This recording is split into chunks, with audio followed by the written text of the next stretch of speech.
Esra Uyrun and her husband Oscar were both of Turkish descent, but they and their families were based in London. Esra and Oscar moved to Ireland for work around 2007, where they lived in Clondalkin, West Dublin.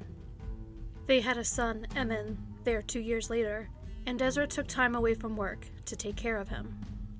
February 23, 2011, was less than a week before Ezra's 38th birthday.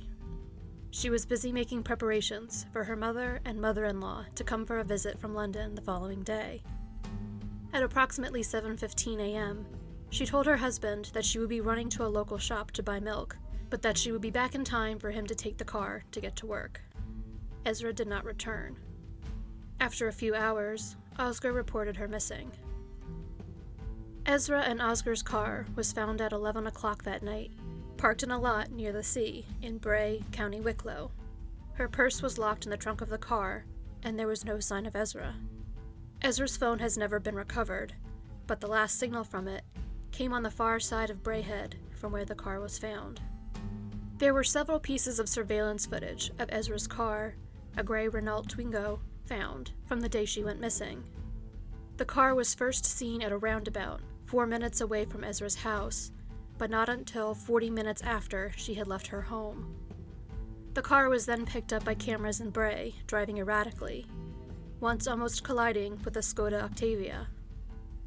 The parking lot where Ezra's car was found did have cameras, but none that showed the spot where the car was found.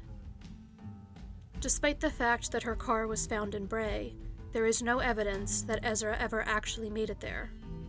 In all of the surveillance footage of the car, the quality of the footage is not good enough to show who was driving it.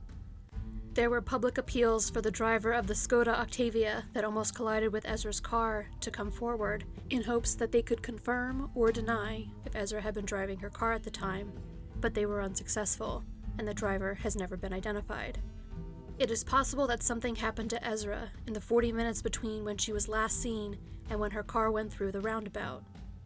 Her assailant then could have driven the car to Bray to ditch it, to throw off the investigation into her disappearance.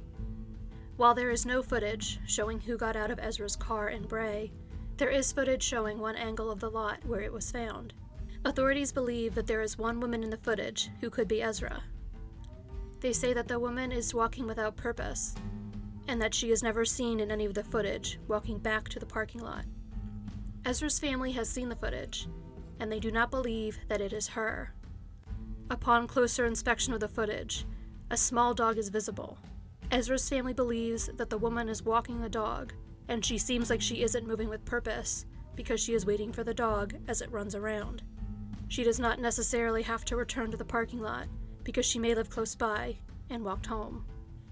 A few months after Esra went missing, her husband made the decision to move back to London with their son to be closer to family. While Oscar wanted to remain in Ireland to help keep pressure on investigators to work the case, he was afraid of what might happen if he had some sort of health crisis or accident, since he was the only relative his son Emin had in Ireland. The main contact with the media for Ezra's family has been Ezra's sister, Berna Fadine. Berna makes as many television and radio appearances as she can, and uses her vacation days from her job in the UK to travel to Ireland to post flyers and follow leads in her sister's case.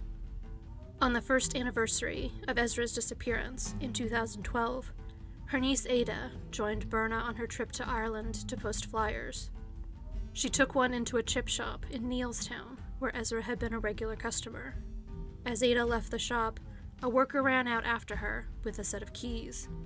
On the keyring, there were pictures of Ezra, her son, and her husband. The car key was confirmed to be for Ezra's car. The keys had been left on the counter before Christmas of 2011, and the shop owner had kept them in case someone came back looking for them. There was no security footage of who left the keys on the counter. Ezra had lost a set of keys 6 months prior to her disappearance, around November 2010, but her sister does not believe that the keys found in the shop were this set. The security footage of Ezra's car driving in Bray was sent to the UK in 2018 in hopes that it could be enhanced enough to identify who was driving the car. The effort was unsuccessful. Ezra remains missing, 8 years after her disappearance.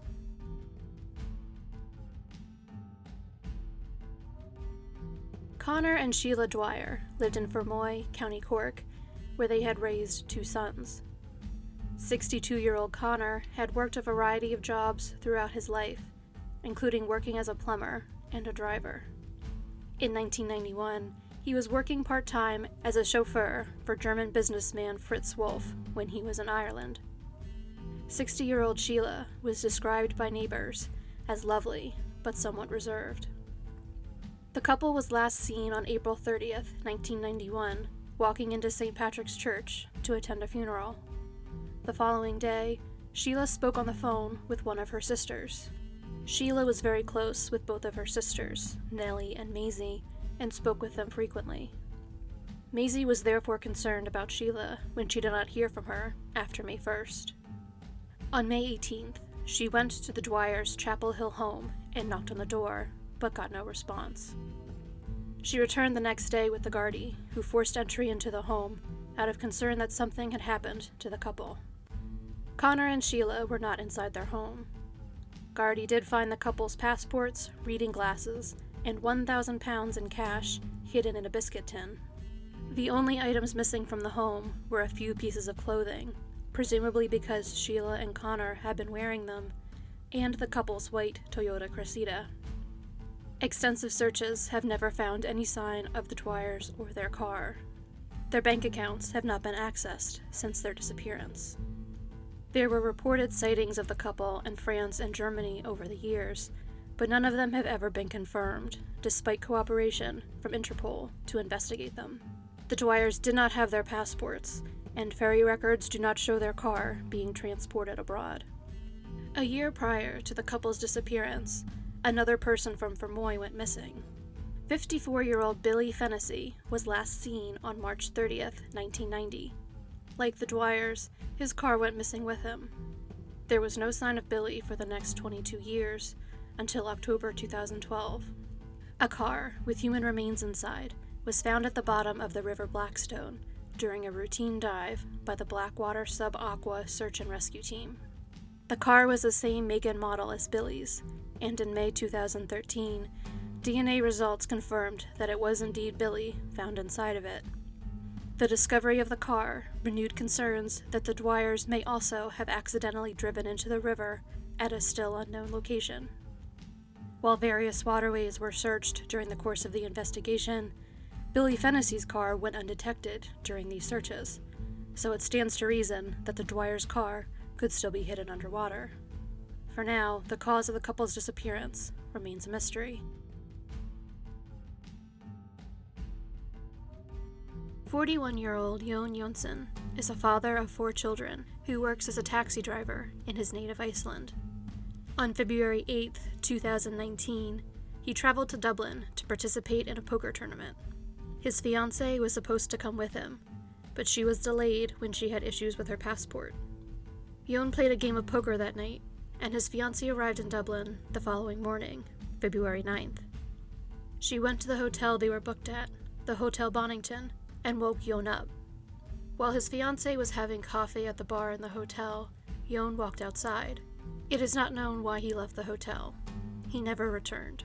His passport, phone, and wallet were all left behind in his hotel room, and there has been no activity on his bank account.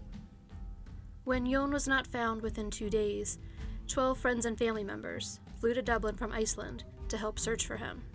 The area around the Hotel Bonington was methodically searched and covered in missing persons posters. According to his family, it would be out of character for Jón to have simply just walked away from his life and left them wondering where he was. He was very responsible and considerate, and would call home if he ever worked late. He had lost money in the poker game he played the night before he went missing, but not a large enough amount of money that his family believed it would have caused undue stress for him. Surveillance footage helped trace Jón's route after he left his hotel. He left the hotel at 11:05 a.m. and was picked up on a camera at McGettigan's bar 2 minutes later. He is seen going onto Swords Road, heading north. The last sighting of Jón was outside of Highfield Hospital, where he was seen heading north towards Collins Avenue. On February 23rd, an intensive, large-scale search was conducted with the help of 80 volunteers. During a radio interview, one of Jónn's brothers thanked the people of Dublin for their assistance in their search efforts, and also vowed that his family would not leave Dublin without Jón. Jón so far remains missing. 36-year-old Shaun Duffy lived in rural Meanacross, Dunglow. He had a burly build and stood at 6 foot 4 inches tall, and was described by one of his neighbors as a tank of a man. He used his imposing figure in some of his odd jobs as a bouncer. He made his living doing a variety of other things as well, including working as a driver and an undertaker.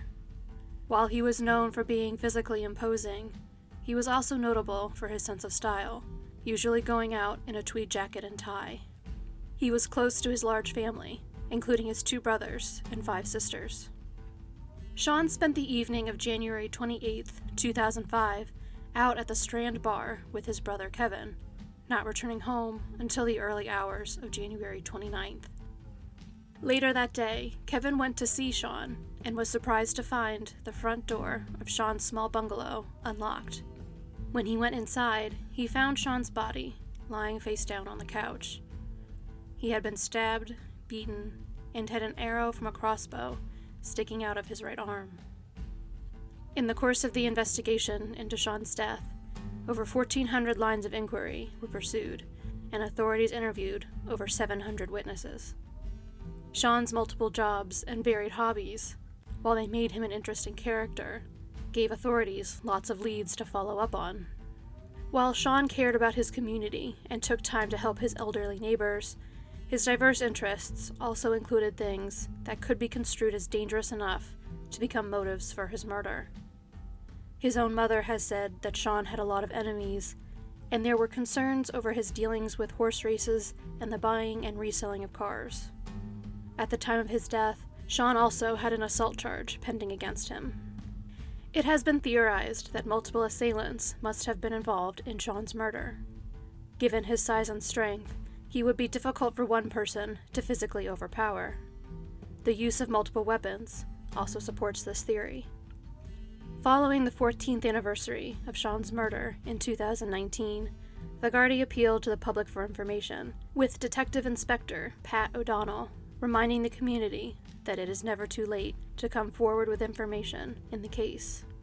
O'Donnell also announced that evidence from the case is being re-examined in hopes that the advances in technology since Shaun's death will result in a DNA profile that will help move the case forward.